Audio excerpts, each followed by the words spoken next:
ko kori ke ho whanga moa I he talawhatapu ko tō pēku whaket pe me he whaneni ka ata moa e whainga maari e koe ni ki u whahoka toa e tau polokalama ko ia ki he weekendi FAFANGU o SAIONE aia ko heni pēr mō whaiwhikau Salesi Vaka ke mā whahoko atu e tau polokalama ko ia FAFANGU o SAIONE ki he weekendi.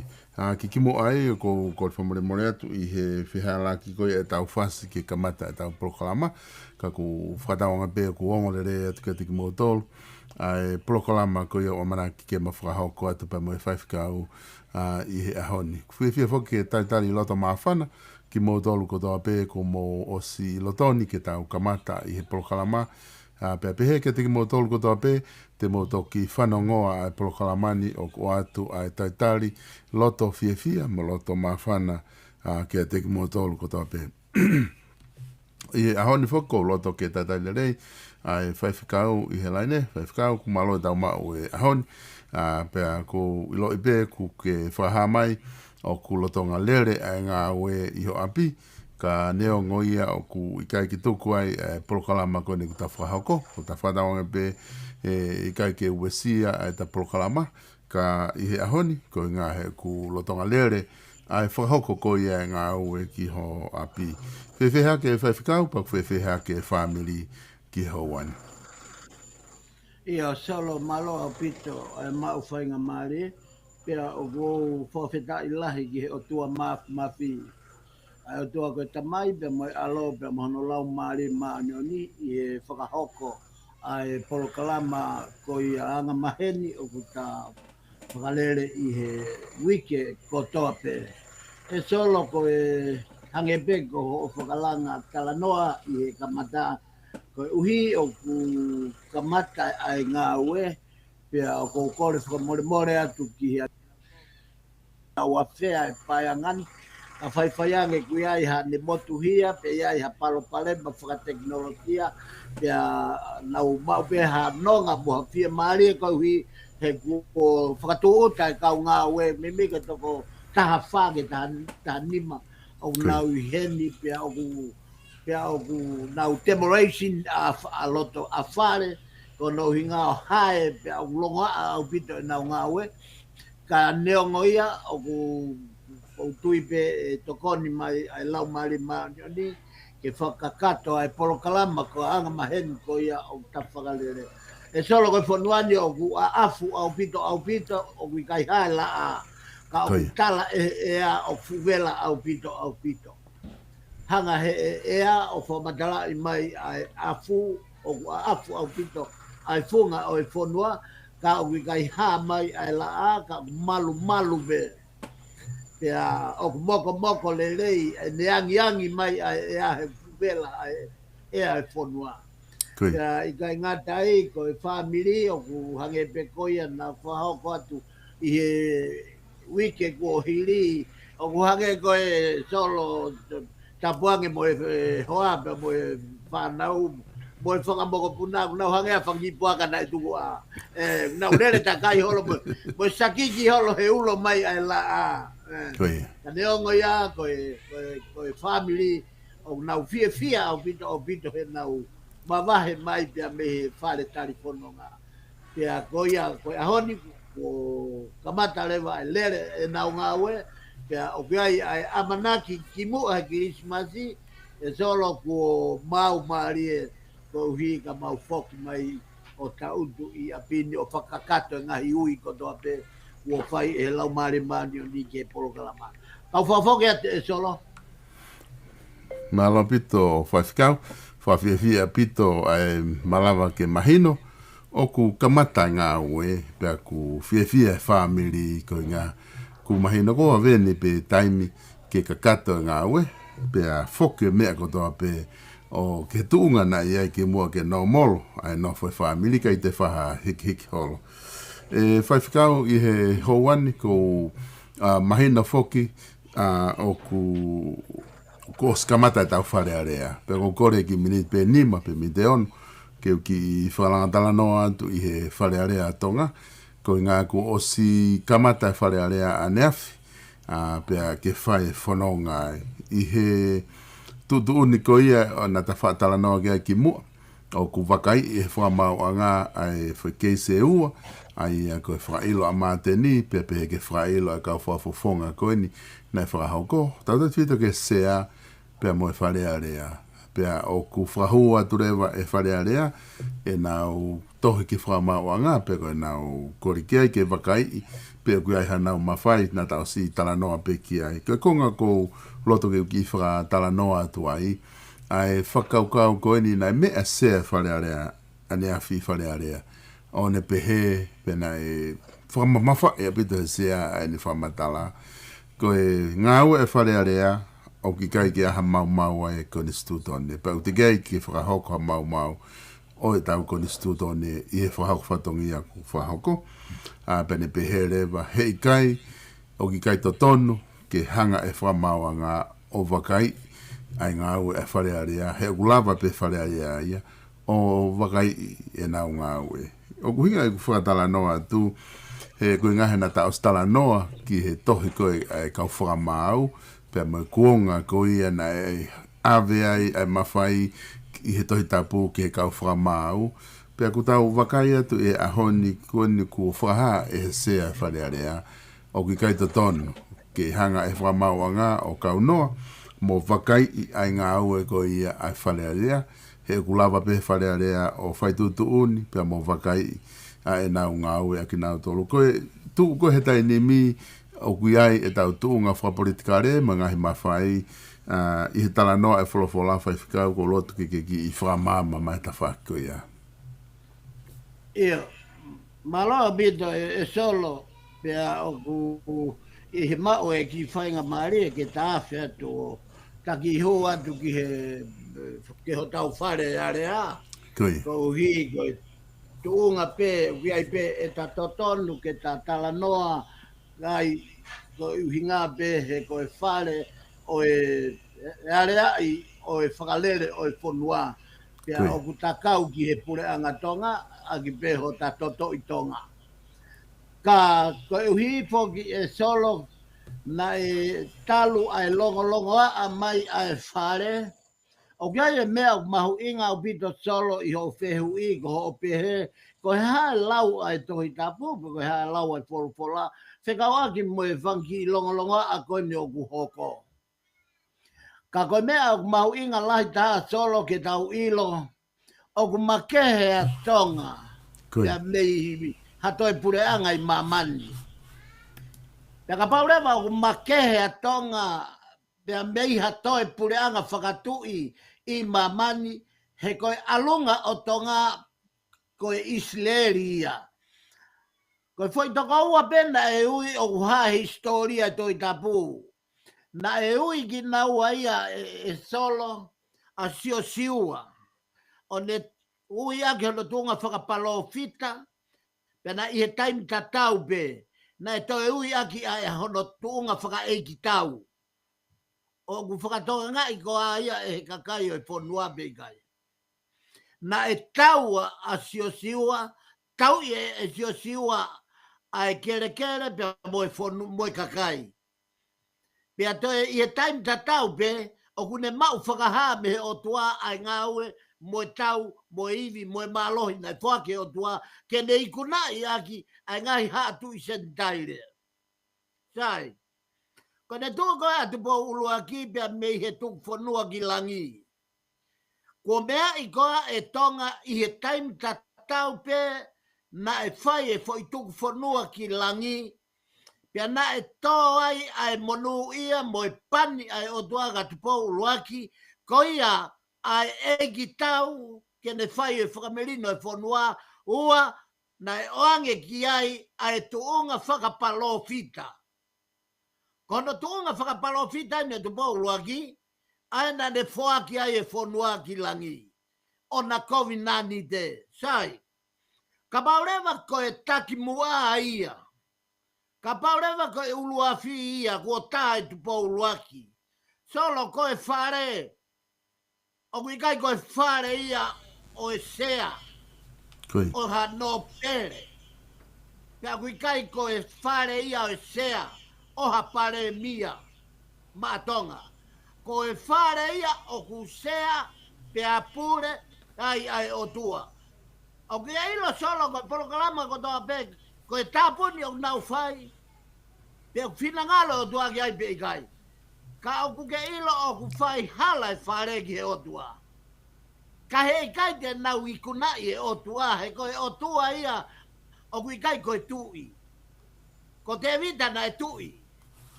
Ka ko e o tua pe a toi tui. O ku o tua ki mamani, ki he lau mario e kakai, pe au toi tui ki he ngai pureanga, o kaua tonga mo isleri ai. Ka ko e uhinga ia e solo longo a sai, ko nau pe he, kai ke kau mai, ai whakamau a ngā. Ko e tono no lahi ai whare. Ma ku ke ilo hono uhinga, ko e tae ilo e o tua. Ka pauna nau ilo e o tua, e he sea. Pe ka pauna ilo e he pare mia ai o tua, tena tukulolo, ke whai e tutune whakamau a ngā. He kupuke e he awhinima e o tua, ai whare area, ai kabineti, ai whakamau a ngā, ko e tolui, hetia, pe ko e tolui, taki ai whanua. Katoa ko ia o sifuakia ki awhinima e o tua. Ko ne ava be ke lere, whakaava ai whare area, o kui kai ko e pare mia pe ko e se au mea. Ko e o tua o kui loto. Pea ko e nau wharea, ko e nau whakakau, o ku ave o wheringi aki ka au totonu, ke whakaosi he finangalo o e o tua. Ko hai e bau mei ai toi tabu. Toi tabu te ne whakamatala mai ai whakamaa opo. O harea, whakawhekiki, wa ngahi mea u nau whai. Whakatonga i solo ko palo porema tonga, riaki e nau dolo e o tua. Hange o tua ia haki taha, haki haua pei tua. Whao he puti e nau ka, hange o whakataimi pe e na wala ki he mea ai o tua. E kai lava ia, ko e mau whakaha, e taki o tupu ai o tua. I Islei, anu lotonga tau he ahoni. Peka whai ha tau, ko e tau mo e o tua. O kui kai ko e tau mo Islei. Ko e ala a mamani ke tau mo e o tua e tolo. Maka kui ai ha longoa i tonga. O kui kai ko e longoa mo e pureanga. Ko e longoa mo e o tua. Fulahi e nau whai anga hala, ko e hinga e nau whakamomore o lunga i. Tolo. O ku whanu uanga ai whare area magatunga he anga hala. Pia mau ke whakamaa, ai uanga kotoa be, uanga hia e whare. Ka e lava, ke hangingila e whare, he finangalo e o tua, pia pure o tua, pia toi kilala e whonuaki o lunga, pia te taua o ke tuunga tu maarie, o hange koe kuanga Solomone. Tau whafoket so. Malo pito, whaifikau, mahina pito, ai whakatala noa koe ku ki hanga whahoko hoi konga uluaki. Ai e koe ne tuu he taini mi e whaifkau koe mea kuwhia maulahi taha ki whare area i ho whamatala, i he lau ai wholofola, ko no whakama ai whare, pea ke o atu ai o tua ke mua i he mea kotoa pe whaifkau, eh? Pea tuu loa mea kotoa, ai whamiri. Pea au tau wako a tau tolo ngai whamiri. Ka tau ka whaiha ngā ue tae kawai o tua. Whakamone lahi moni solo moe hala lahi moni. Mone lau e whinimutua ho moukolo hala lahi moni.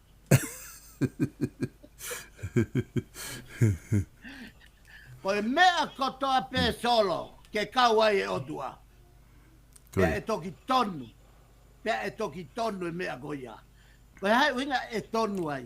He kuhanga e o tua o whakatonu tonu. Ai mea koe ke tau wafe mei ai, fōu ai, alaki ai, oa te ke alaki ai, whakaukau ki ai, oa te ke whakaukau ki ai. Koe. E whaiwhikau kotu i ku mahino a pito ai ta siri koe ko ki o mai i he konga uruaki, pia mo e whatokanga ku ke awe ki he wharearea, o kamata aki e ta polokalama ko ia i e ahoni. Ka tuku mo ke ta hoko atu ki he ta polokalama, ai a ko e ahoni te ta whanonga ke tohi ko ia uraki Samuela, pia mo ua Samuela, ka te whafoki atu ke te koe whaifkau. Solo maloa pito mau whainga maari e, pia i he ahoni o ku ta unu mamari e pe ke lava ke neogo ua wave ai osi ai tauni ka u tatui be na mo tau ka hau ko talawa o liua ai fu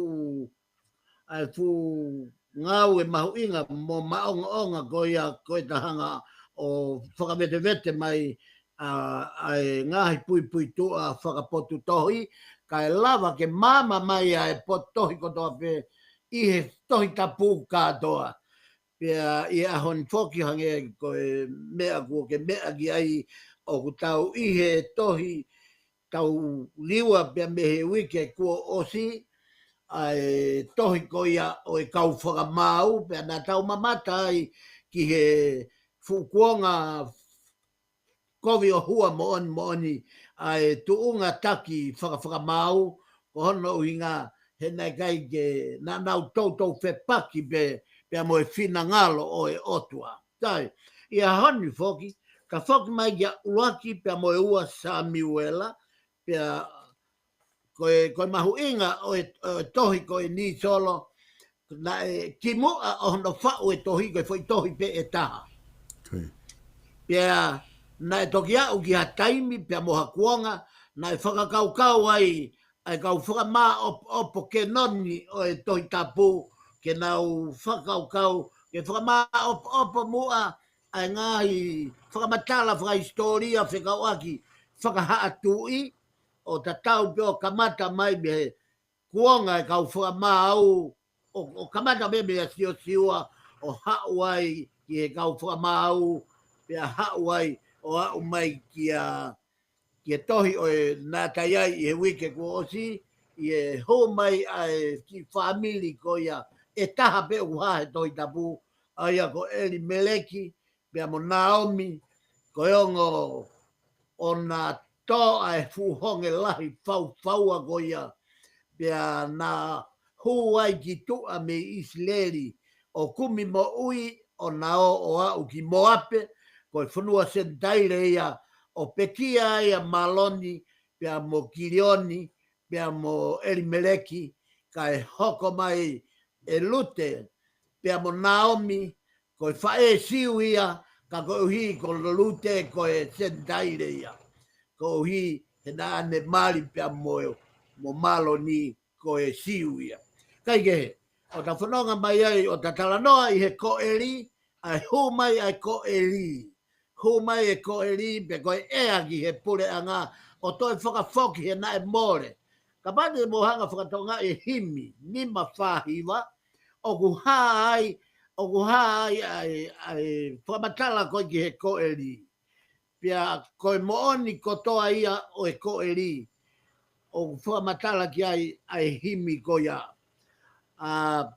ko hi ko ta ko eri i mua na e os more ia pia ne toi hanga ia o whakatau he koloti o ne toi ofa aki mai aia koe foi more ko ia na e more ai ko eri pia toi fau atu alute o ne toi aluatu i he koe tama ia a Elimeleki o ne toi whakafoki mai kai ke he woki koe gulave ki ai ko hi na tangata i he wike ko osi ia hon koe ulang tohi a Samuela pia moe tohi ua Samuela koe ngo tohi pe ia koe foi tohi pe ia e taha kana ia u ke taimi na nau whakau ke na honga wahe ua e tohi whakama opo historia o e ngahi haatui o kia ulang Samuela pia mei koe tohi ua Samuela mei nofo pe ia i he foi taimi o Saula taimi ko Saula pia mo Tevita o au kia Solomoni aia ko uhinga ia o uaki pia mo e ua Samuela ko uaki Samuela ko no supi esi ko e tohi uaki Samuela ko e uaki o e ngahi kau haatui mahino au pito o kuhanga e uaki Samuela o tukutuku mai ai haatui mi he haatui ki he haatui o au mai kia Tevita pe au mai ai kia Saula pe au mai ai kia Solomone pe au mai ai whanonga ko ia ai o tok whama opo ia e ua Samuela kai ke he ko supi esi ia pe ko kaveinga ia o e uaki Samuela ko e uaki o e ngahi tui pe koe kamata anga o historia ono whamatalai o e ngahi tui tiu. Ko haina ne fatu ai tohi, ko te hui mau i ngā ia, ko haina ne fatu ai tohi. E kei ko haina ne hanga o fatu pe hiki tohi ai tohi. Ko hono whamatala rewa ku pe he oku i ai foki, ai whakakau kau ko Samuela. Aki ai konga o ku whakaha e historia. O hono taimi, pe a ko kata, pe ko netane, moha kau palofita, na nau whakakakato ai tohini i he wahe whakaosi. Aia o ku hākakato ia uraki kalonikari, wahe wahiwa, vesi wahiwa. Kapate ke whatonga i po solo ki foi palakalafiko e nā, hange o ku hāia, wahiwa, vesi wahiwa, o ku ne hanga whakamatala i ai, na ia e kau whau tohi ne, na me mei tu whataha kau kama koe nā, o nauhanga o hakiri, mo nauhanga whakatotoloi, ai pio kalafi ko ia o te vita, pia mo Samuela, o nauhanga hikitohi ia, pia nau potu ke historia. Ai a koe kau tamaina na nau ngau e ki ai, ko kata, pia mo netane, mana tui ko netane, ko profita ia koe, na alo valoki a te vita, i he ne tau ia pāti se pā. Ai a koe palofita netane. Pia mo e kau palofita kehe, na nau whakakakato e tohini. E mauia mea ua kalonkari vai wahiwa, mesi wahiwa. Koe taha, na e whai whakaku, e kei ai taimi. Na e mauia Samuela, i he waha o e tau taha noa taha, ki he tau hiwa fitu noa. Koia, ko e konga na ne whai ai ai tohi, na e konga lahi, na e hiki tohi ia, i he fwoi waha taimi totonu, koia. Taha noa, kama, ki e hiwa, fitu noa, kama. Taimia, waa taimia, na e whakama opo ai historia koia o e tohi. Kuonga o kulea ki ai ai tohi, e ke i e piriote. Na talave e wiko o sige foi lea ko piriote o ku ne ha whakamatala i mai koe ha ai waha taimi. Koe ha waha taimi o kulea ki ai e tohi, pia kono tali koe tau e te au, pia mei he taha noa, mei he taha noa, ki he taha noa. Aia kama, koe taimi ia na e mo uia ia Samuela, ki pia koe taimia na e kei lau maari le leipe a te vita. Koe lea e tohi ki he ha, whamatalai e te talamai he whehu i, pia koe hei ai mea o whamatalai e he tohi ua Raki Samuela, mo ua Samuela. Koe hei e na mea o whamatalai. Kono tari o ku hoko atu, e he tohi ai historia o Israeli. Aia koe tohi ulaki Samuela, mo tohi ua Samuela, ko hono hoko atu, hono whakamatala e historia o e whanua ko Israeli. Hiri ai ngahi aho, mei he kau whakamau, aia koe tala noa ena o e tari, o e konga e tari o te hui, me hiri koe o e kau whakamau. O kai kua taimilahi, a hiri bea kau whakamau, hoko atuai ki wahe wha, hoko atuai a siwa, hoko atuai ki wahe wha alu te, pia o ku mau katoa mai e whakamatala e ulak Samuela, o kamata me kau whakamau, whakamau opo mai ai e siwa, pia mo lute. Aia, whakamau, o kune whakamatalai, ki e hoko ai pureanga o purei e he tui o i kai koe kau whakamau. Solo, koe whai mea maoni ena. Koe uhinga o kulave ai e whehu i ki he kau whakafoki ki he kau whakamau. He ko hono whakamau opo mai ena teu, ke he nova ai pureanga mo i mawhai, he i kai ke toi whakahoko atu, whakamau kai hoko atu whakahatui. Ua pau rewa ke alo e mawhaia me kau whakamau, alu ia ke tui. Pau ke whakanofo no tui. O Isileli.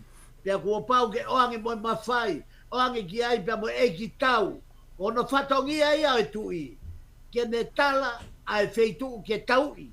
Ai feitu whakaata ke whai e tau. Mea katoa ia, ngai mawhai ko ia, whao katoa ia i he tui. Ai a koe uhinga ia foi whamatala. Uhinga foi whamatala, kono whamao popo mai ngai mawhai, o tuku atu, o teu ke whanofo hatui, pea ave katoa ngai mawhai ko ia, ke whalere e he tui ai whonua. Pea kai ngatai, pure anga o pure i e he tui, o i kai koe kau whamau. I e hiri be ai pure a sa miuela, koe tui whamau whakaosia.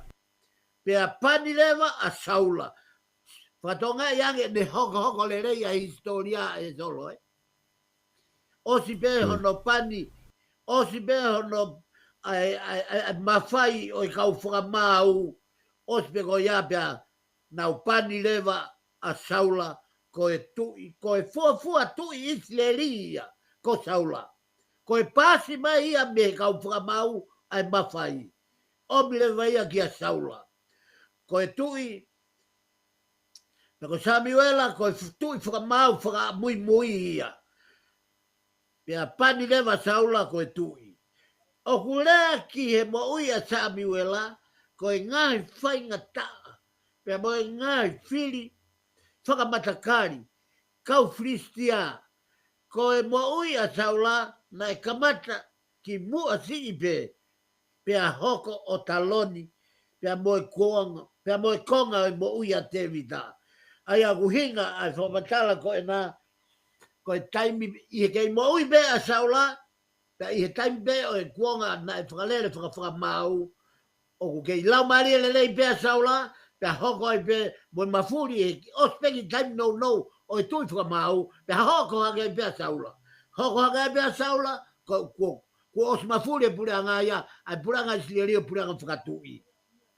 Kei mo ui be a saula. O kulea ki he mo ui a Samuela, ko e ngahi whainga taa.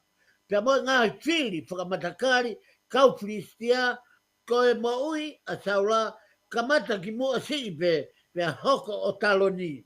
Pea mo e konga o e mo ui a tevita. Tala noa ena ki he ngahi tau lahi ko e na e whepaki lolotonga o ku alohake o ngotama ko e nā tui. O tatau pea saula, pea mo tevita.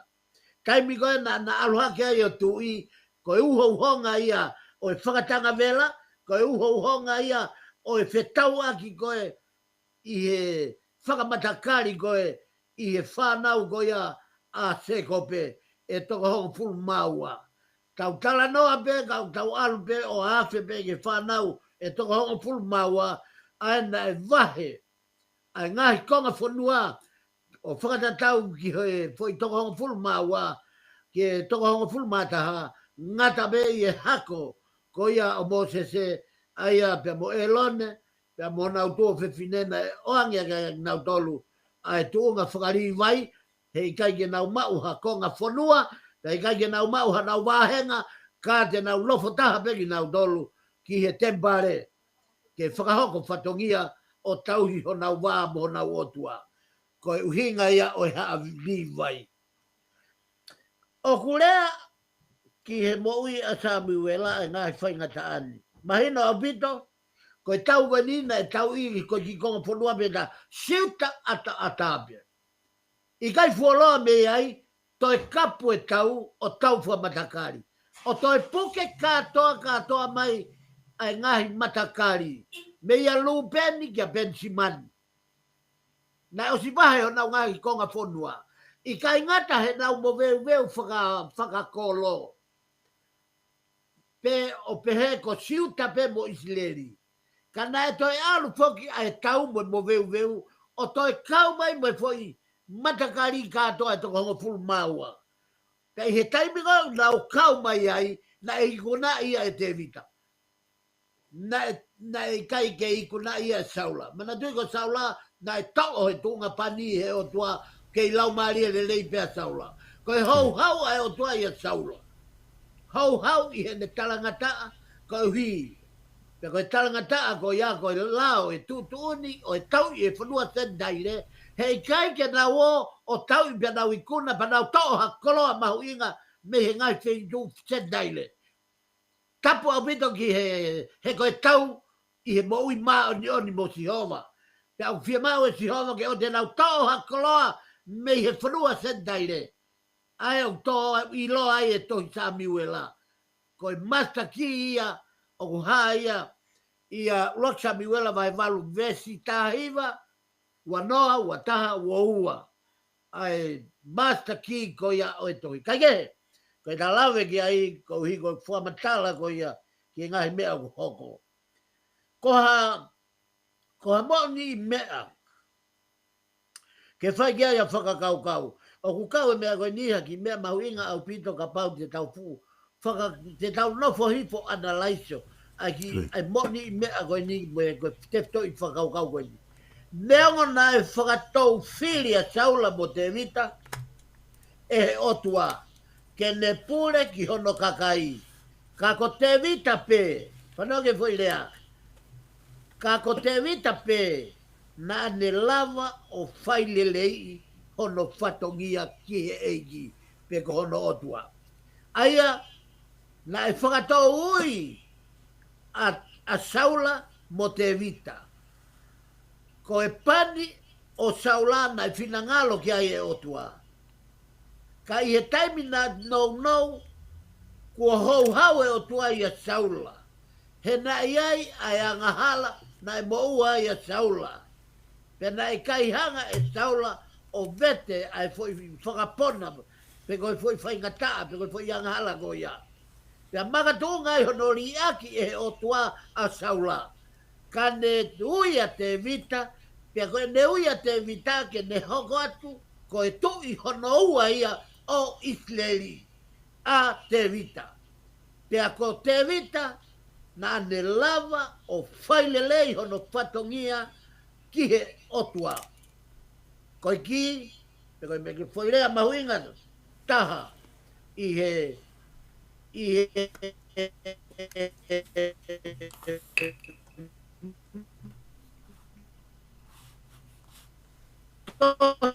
Samuela, ko ulat Samuela, ulat Samuela o giai fo i mahe e toltaha. Pea he ua Samuela o giai ai fo i mahe e ua wha. Whakatahai katoa ia whiunga mo fo i mahe e nima. Nima ngo fulma nima. I he tohi ulaki mo e ua Samuela. Kono masta ki, pe koe fo i besi mahu inga lahi taha. Te fito ai tohi Samuela, ko ulaki Samuela va he valu vesta hiva, ua noa, ua taha, ua ua. Solo mahu inga au pito ke uhanga o lau atu. Ai masta ki. Aia, ulaki Samuela va he valu vesta hiva ke ua, ai au peano whakarea. Koe masta ki ien. Pe koe vesi mahu inga tahe me tohi Samuela. Kaka i kai fie whanongo e kakai ki he rea a Samuela. Pea nau pehe, i kai, kāgo pau ke ai hatau tui, ko hui ke foki, ke tau tatau, moi pureanga kotoa pe. Pea ke whai whakamau ma tau tolu. Moangi i he tau ngahi tau. Pea aonga, pea ongona e Samuela, ai ngahi lea kotoa ai kakai, one a au i he fofonga o Sihova. Kia Samuela, whakaongo, pe koe ki he nau lea, folfola ia Sihova. Samuela, whakaongo pe koe ki he nau lea, o whanofo hanau tui. Pea pehe Samuela ki he kautangata Israeli. Taki taha alu ki hono kolo. Aia koe foi masta ki ena, e solo.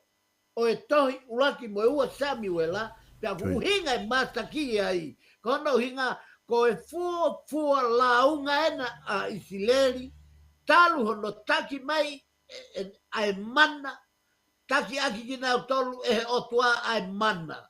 mana I he tahi kulokula, mana he pou ao, mana he pou afi, mana he pou mama, mana he mea kai, mana he vai, mana I he mea kotoa.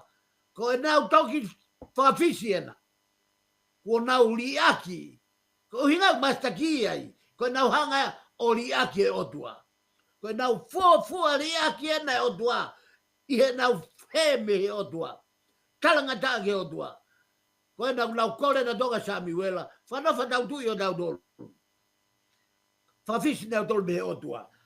Solo, ko problema ko toa ko ni o taulotonga tala noai.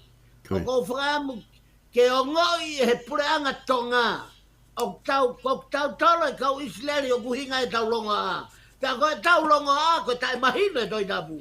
Ko e kai ke tau hanga o ilo e mea o tokanga mai toi tapu ki ai. Lea mai toi tapu ai. He ko e mea pia uhoko e tonga he ahoni. Ko e tau riaki e otua. Falala poto, falala atamai, falala matai tohi, falala toke tā, falala ke kau profesa. Solo, o ku kei lau maari e lelei e otua. Ko e otua ia tonga, ko e otua ia tupawong, pia mohono talo ni. Pia ko e otua ia kakai tonga. Ka ko Sihova, ko e otua o Abraham. Kai ke, kata hoko atu. Pia, e kai ngata ai e solo ko hi, ko e tuunga ia, na o kua uki ai, a e ta whamatala I he. Pea, ko e sio whakamatalahi te taki sio ki he, tuunga whakamatalahi e tohi uak Samuela. Ko e tohi uak Samuela, o kuwahe lalahi pe ia ke konga lalahi e ua, I e sio whakamatalahi uaki. Ko Samuela, ko e whakaosi ia o e whakamau. Mau ia uak Samuela vai uak ves fitu, vesi ulaki ke fitu. Taka hono ua, ko Saula, ko ulaki tu Israeli ia. Mau ia I he vahe taha no vesi ulaki ki e tolu taha. Te vita ko e tui ko fili e he otua. O hamo ia ulaki Samuela vahe taha no vesi ulaki ki e tolu taha. Taki, aia foi vahe waa ia, kono slice, foi konga lahi pe ia e ua o e tohi ulaki Samuela. Ia ihe, sio whakaiki, te tatoi aluhifo ki ai, ko Samuela ulaki, ko Samuela ko e whakaosi ia e kau whakamau. Ko mautolo mo fia ilo ki ai, mau ia ulaki Samuela vai ulaki ves, ulaki ke fitu. Na e toi palo fita pe foki a Samuela. Sio, whamatala hena, ko Samuela na e whakatui whamau, I he taimi o e kau whamau, pe na e toi hoko pe fokia, koha taula eiki a Samuela. Pea o kumau ia vahe ua, ulaki Samuela vahe ua ves taua ki he toluono. Ko e tō a ilai, I hono tuunga pe mo e whamau, pea I hono tuunga whakaeta mai. Foi mea ena nei hau haulahi ai otua I he tuunga ko ia o e taula e ko ilai o whetongi ia e Samuela. E ko ilai na I mua ia Samuela, pea nā ne whai ianga hala a honoongo foha, pea makatuunga I hono riaki o ilai e he otua, ka ne pick up e otua a Samuela ko e taula e kia o Israel. Pei hono tōnga whakaeta mai, mau ia uak Samuela vai ua vesta ua ke toluono. Ko e uia Samuela pe mono uaki whatongia. Kala noena kono uia Samuela. Solo ka pate ke mantui ko Samuela vai uaki vestolu, o kuhai e veste e polpolape, I he kuanga Samuela na e maunga taa ke pāmaha misone. Pa ke whakatonga ngai lewa mei ai. Ko e kamataanga ena no toi whakawa e he otua a e tala mea whakavisone pe koe ta hena e taofia me he kuonga e kau whakamau. Ka ke whakatonga ngai toi awa a e visone I he whakamatala a Samuela ne hopo koe taula e ki na perewa e Samuela ia na e au hake ke taimio Samuela na e maunga taa o pito Israeli ke toi pāmaha visone. Maria o pito. Ta ke toi ha visione. Ko no hinga. Ko hinga na ke toi ha visione. Ko no hinga ku ho ha e si ho vai he nau he mama o mi hono fina ngalo. Hopo hanga sa mi wela ko e uia e o tua mande ne ui ko ne ui ko he tempare ko e ka to lere ka ilai. Ka lere ko me na ilai na ke ui au tangi i kai na ke ui au ko. Te alo au tu o taha, tu o ua, tu o tolu, mo ne tau lere, te haka ilai tā ko e tamasini o kui egi. Pea ne oangi ai e fo itari ko e ni Samuela, to e foki pe ko hopo anga. Pea ka to e ui atu pa ke tari, ko au en eiki fai mai ha o whekau. Ko e toki au mai ai visone, i he kuonga o Samuela. Whakatoka ngai o Mexe tala noa i he tohi tapu, mo e alu ai kuonga, e au kei mo ui pe ai kuanga o ilai me ia yo au ke ahoni. Ko e kau takilotu o kuhe ko e kau ilai. Ko e kau takilotu ko o riaki e folofolaka o ia kumpanga ko e kau ilai. Ai au tala noa e toi tapu ki e tau tangata o panga ngalu. Ka ko e tae mahino ko e ki he tangata ai mea ulea mai lau maari maunioni. Tai, o au lewa ki e tuunga ko ia. Ko Samuela ko e whakaosia o e kau whakamau, mau ia i aulak Samuela mai aulak ves ulak e fitu. Na e toi parofita pe whaka Samuela. Na e whanau i Samuela pe mohono whakatapui ma ai otua. Ko e tala noa e na ki he ne whae ka ana, pe mo erikena, pe mo knau tolu ko e aena e kamata ai kore tama ko e ana. Ai o mau ia i ulaki Samuela vai ulak veski, ulak e ua. O au ke vai tata. Ko e taha, ko e toa i lai i hono tuunga, ko e whamau, pia mo hono tuunga whakaeta mai. Mau ia ulak Samuela vai ua vesta haua ke toluano, ko e uia Samuela pia mo hono ulak whatongia. Ui vehe eiki, o angi mo hono whatongia ke whai. Hono pani, o ngai hatu i. Aia, ma uia ia ua Samuela, ulak Samuela vai tolu ves, ulak ke wataha. Ko e kapa pe mohono whakaose e a ake ai otua. Ma uia ia ulak Samuela vai whaves ulak ki e fitu. Ko i kunai pe mohono o e kau Filistia aki ai lotu. Tai miena na nau tau whepaki ai goi mo kena ni. Pe nau lotu o lotu i pe o nau hanga pe e lotu o whakaauha ho nau ngai pili. Solo ko e mea moonia, ko e tau o whai i mamani he aho ni, e i kuna pe ai whina ngalo o e otua.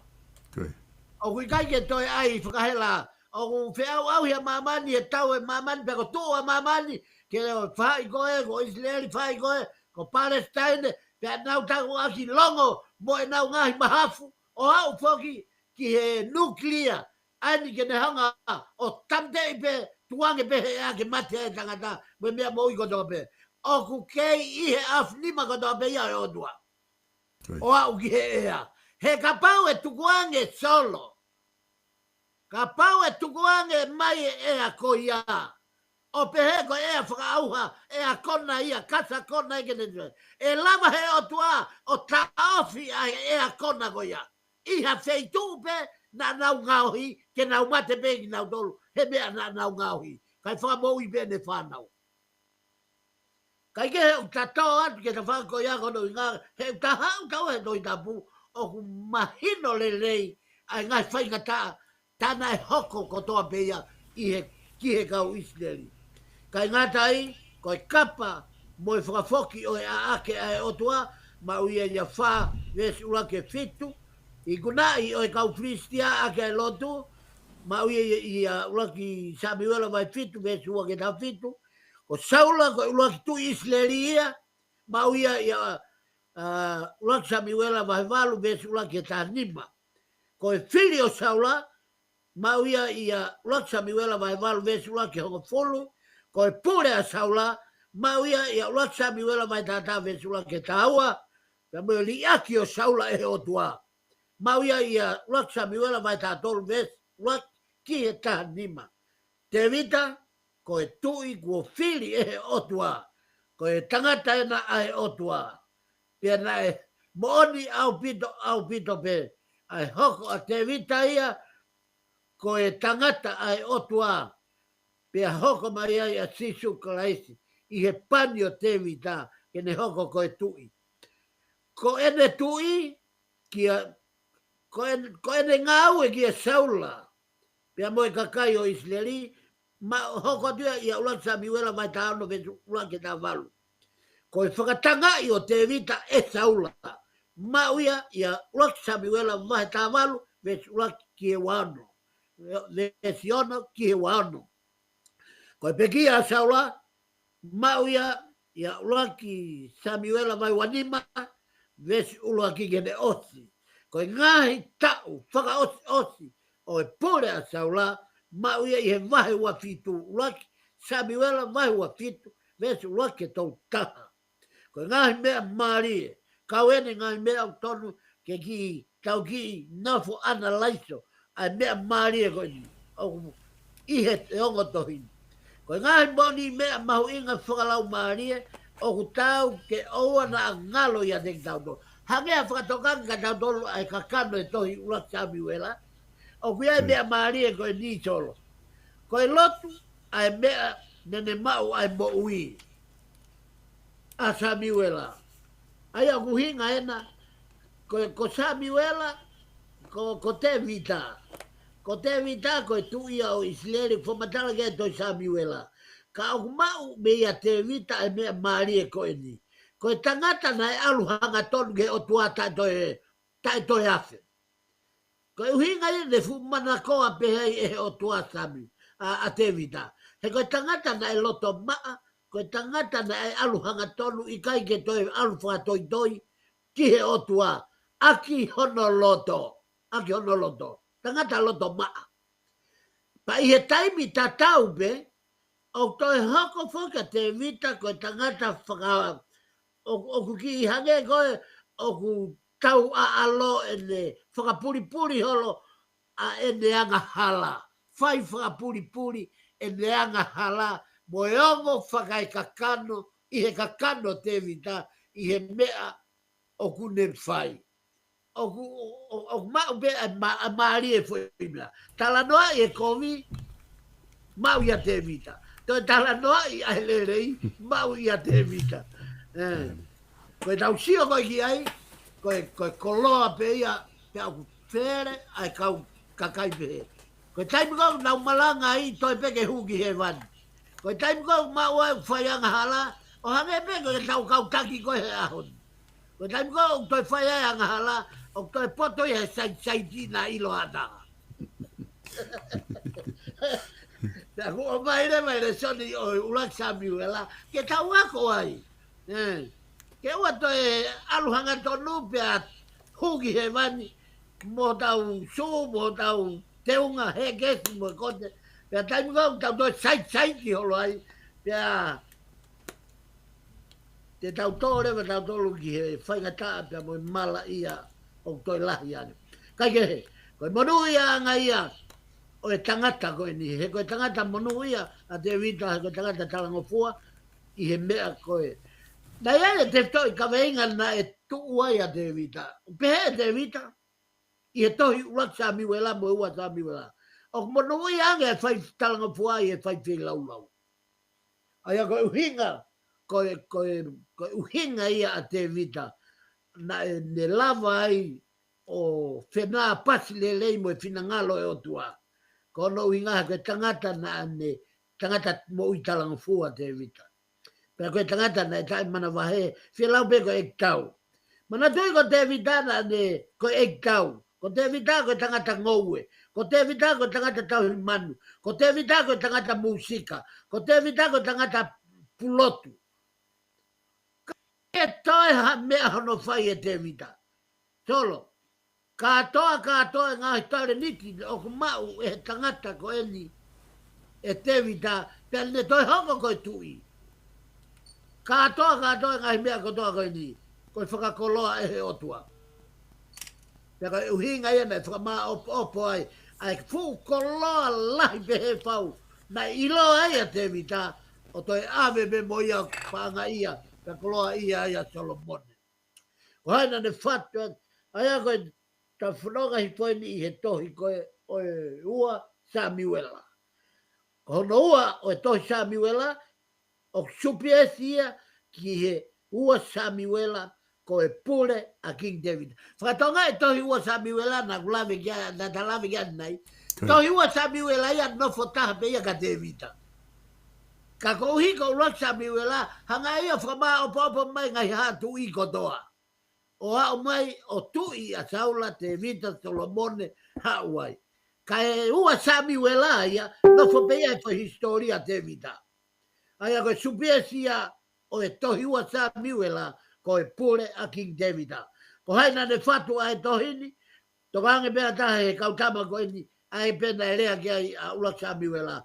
Ia kata, o ne tane, pea na whakatou fatu, I he whakakau mo e mahalo e kau whakatohi, na ia e konga ne tane, na ia e konga kata, pena ia mo e konga selemai. A Samuela. Ai ana na fatu ai tohini. Au taui ai onga tohini, ko ulaki mo ua Samuela. O kuna whakatou whakataha pe I he kamata anga, pena tok kehe I he historia kamata ai tui a Davida. Tala mai na lere whakataha pe na whamatala, manduke foi vahe e nimenima. Ai a koe vahe e nimenima ko ia, koe vahe o ku tala noa ki a ulaki mo ua o e tohi a Samuela. O taui ai o tohini ko ulaki pia mai ua Samuela o kuna whakatou whakataha be I he kamatanga o ui pe ki na ua ko tohi be e taha. Na whatu whakakou ai o tohini ngari I he taimi na tui ai a King David I Israeli. Pea I he hiri lewa ai taimi ko ia vahaa o e tahanoa ake hiwa fit whakama. Ko e lolotonga mo e uhohonga ia o e tau na e mo ui ai foi whau tohi koe. Ko e kuaonga o kulea ki ai tohi, tau e whango fulu. Tala noa he foi tau e whango fulu I he mo ui. Lolotonga o talonia te vita I he peloni. Tau e fitu ene nofo tui. I siuta. Aia na de afio I he peloni. O se tau e fitu ko ia, pea tutun lewa e te vita ke heke puhe puakawa, pea nau hau, I he ne tau I ko ia, ai whanua sentari ko ia, o ne hanga whakahingoa ai whanua ko ia, whanua ko ia, ko Seusalema. Pea ne hanga rewa langa e tempare, I he whanua sentari ko ia, ai me whai e ke mo longa he ahoni. O ne langa ia pa ne ui ia, ko Seusalema fo ou. Ko e kolo o te vita. Ko e uhinga e te salema fo ou. Ko e langa fo ou e te vita, pea ne whakahoafa ko seu salema fo ou. I kai ko seu salema motu a, ai whai e ke, ka ko seu salema fo ou, na ne langa e te mpare, pea na ne toi whakahingoa ia, ko e kolo ia o te vita. Aia, mau katoa ia ua Samuela. Whakatonga I ngai whakamatala mai koe ni ki muini, o lere tau ai I aua Samuela, te vita atata. Ko I kuna te vita, ko e ua Samuela vai ulak ke hong fulu. Ko I ngahi tu tamaki a te vita, ua Samuela. Vahe tahataha vesi ulak ke ua wha. Ko I sia whakaiki eni. Ko ngahi kuna te vita ua Samuela vai ulak vesi ulak ke hong fulu, ko mamahi a te vita I he peki a Saula, pia mo sona tane. Ai ko sona tane ko tama ia foha ia Saula, pia na e fu best friend au pito ia mo te vita. A sona tane. Pia ko uhinga ia na e whainga ta ai ka te vita ke Lolotonga ai tau whihei a Saula ka te vita, whainga ta ka te vita ke ala whakapongi a Saula, he nana best friend naua pia mo e foha o tui ko ia ko Saula. I he taimi ne te kai tui ia te vita. Mau katoa e whamatala ko ia a ua Samuela mai ulak, ves ulak, ke ua fitu. Ko whanofa tui ia te vita I siuta, sio ko taimi ani na e unu mai ai a te vita ke ofi ki he taloni. Nane a fio I he peloni, ko tau e fitu, lolotonga o tui, ai alo o Saula, ai ako ispo seti. I he ngahi matakari hahake, ua Samuela vai ua vesula ke wha. Ko e whakanofa ia te vita ke pule ki Israeli katoa. Ua Samuela vai ua vesula ki, na ne pule ki Israeli katoa. Whiunga poe foi tau e tolu. Tau e fitu he peloni, tau e tolu i Israeli, whatahi katoa e foi tau ia whango fulu. Foi tau ia na e tau to ia te vita e talo ni. Pena e tō maari ai whonua, pena e nonga e whonua, pena neonga na e tau ai whonua, kana e kai kuna ko uhi ko e iwi, mo e poto i tau a te vita. Nā ne pule ki Israeli katoa whiunga mo e tau e tolu, nā ne kapa a Jerusalema o ngauhi ia ko hono kolomua. Ua mau ia ia ua Samuela, mahenima vesula ke fitu. Ko ngahi kuna te vita mau ia ua Samuela vai malu vesula ke ho fulu. Ko ngahi tuta maki a te vita, tuta maki ngahi e fili. O kawai hono foha ko se lopo a me. Pia mohono ngahi ko vi o te vita, mau ia ua Samuela vai tata vesula ke ua wha. Ko anghala te vita, ko ene whakamala, pia mo ene toia pat sepa, tuta maki, ko uhive ko ene ngahi whai anghala. Mau ko toa ia ua Samuela vai tata vesula ke ta ua. Ko angatu ua Absalome, ko whoha te vita, ua Samuela vai tata vesula ke ta hima. Ko ngahi mea mahu inga au pitoia, o kunehanga o mai, kia tau tolu pia me tohi, o ua Samuela. Ko ngahi, aho whaka ose mo ui a te vita, toka ngai, ko hiva, pia mo whawhita i a te vita, i vahe ua wau ta tau pia ia, pia mo same, ko ngahi mea marie, kau kia te vita, mau ia i toi same vahe o fulu mavalu. Ko iloa ta pia mo ngoa i he ngahi, kui a sisu ko te vita. I he fuakawa o kui, iai, ko e foha ia. Ko e foha ia o te vita. Ko e wha, ko te vita, ko e tangata whaamaya. Ko te vita na etliti a te vita, ko e tangata musika. Ko te vita, ko e tangata punake. Ko te vita, ko e eitau. Ko te vita, ko e tangata poto. Ko e tangata hau, kaua a te vita. Pea tui, pea taloni, pea kloa ia. Pea nane tauhi mo kau sinifu. Pea koe katoa ngahi mea na iloa ia te vita. Koe ngahi koloa fuaka toa ai o tua mafi. Koe kongalahi ai mo ui, ai tō taha koe ni. Nei mo ui whakalau maari koe tangata, nei alu haka tonu pe ia, ia pinangalo egi. Ka au toi whakaori whoki a hono taimi, nei ai hono ki taimi ona, koe ne whangi taimi koe a nei higa. Nei kai ngatai, nei hori kowi. Nei kai ngatai, ka nane toi ahi e o tua. E he tui koe ni ko te vita. O au ki he ne tu tāmaki. Koe katoa ia pio kalawe ulaki, mo e ua Samuela i he tohi tapu, i he whamatala koe ia ki hono pui tua o e tohi. Solo koe katoa ia, peka ne osko toa ia tohi ulaki mo e ua Samuela, ke unga maali e pepe mo e ta taimi.